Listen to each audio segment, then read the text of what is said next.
আপনি একটু বলেন যে এইখানে কেন আসছেন আর এইখানে কি অসুবিধা আছে তার, আর কি মানত করে গেলেন আজকে? আজকে মানত করলাম, ওই মেয়েরা পাগলামো করে খালি রাগ, হ্যাঁ। তো তাই মানত করে গেলাম যে ঠাকুর ওর জন্য ভালো করে দাও, ভালো করে দেন।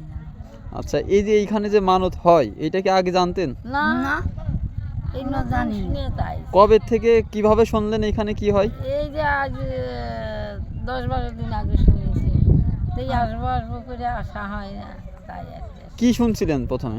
প্রথমে শুনছিলাম যে গাছটা কাটতে যায় বলে রক্ত বেরোয়েছে, তারপরে যারা কাটিয়েছিল তাকে বলে টাইনি উপরে উঠেছিল।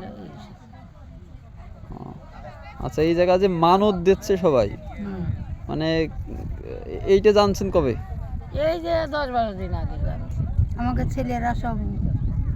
মানে এটা কি এখানে যে মানত করছেন এটা কি আসলেই মনের আশা পূরণ টুরন হয় এরকম হবে কোনো? কি না এখন নিয়ে যাচ্ছি সেটা তো দেখতে হবে, বলো না, মানত তো সম্ভবত আমরা দেখি দরগায় করে, হ্যাঁ।